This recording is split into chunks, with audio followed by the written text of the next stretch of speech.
ہر پاکستانی اس video کو ضرور دیکھے، چاہے وہ جس پارٹی سے مرضی تعلق رکھتا ہو، غیر جانبدار ہو کر سوچے۔ السلام علیکم۔ اس ویڈیو میں عمران خان آپ کو یہ بتائے گا کہ عمران خان نے تحریک انصاف کی بنیاد کیوں رکھی۔ اب گزارش ہے ان لوگوں سے جو سمجھدار ہیں وہ ان لوگوں کو سمجھائیں جو کم سمجھ ہیں، یا کم سمجھ لوگ سمجھدار لوگوں سے، ذہین لوگوں سے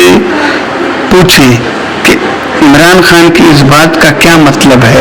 کیا مقصد ہے، کیونکہ عمران خان کو پسند کرنے والی اکثریت پڑھے لکھے لوگوں کی ہے اور ان پڑھ بیچارے پریشان ہی رہتے ہیں۔ بسم اللہ الرحمن الرحیم،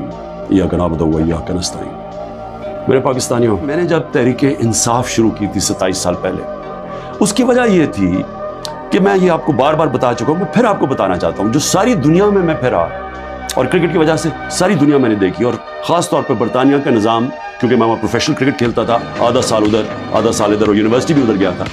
وہ میں جب جتنا میں نظام سمجھتا گیا، میں اس نتیجے پہ آ گیا کہ جو حضرت علی کا ایک رضی اللہ تعالیٰ کا قول تھا کہ کفر کا نظام چل جائے گا لیکن ظلم اور ناانصافی کا نظام نہیں چل سکتا، میں اس نتیجے پہ آ گیا کہ ہمارا نظام میں جب تک انصاف نہیں ہوگا،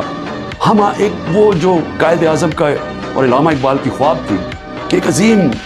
مثالی اسلامی ریاست بنانی تھی ہم نے، فلاحی ریاست، اور وہ جس کی بنیاد نبی صلی اللہ علیہ وسلم نے انصاف پہ رکھی تھی، عدل و انصاف پہ، ہم وہ بن ہی نہیں سکتے جب تک ہم انصاف نہ لے کے آئے ملک۔ اور یہ جدوجہد رہی ہے 27 سال سے، 3.5 سال گورنمنٹ میں بیٹھ کے پوری کوشش کی کہ طاقتور کو قانون کے نیچے لے کے آؤں، لیکن ایک آرمی چیف کے پاس ویٹو پاور تھی، اس نے نہیں مانا، اس نے نہیں کیا، کیونکہ وہ کرپشن کو یعنی ناانصافی کو برا نہیں سمجھتا۔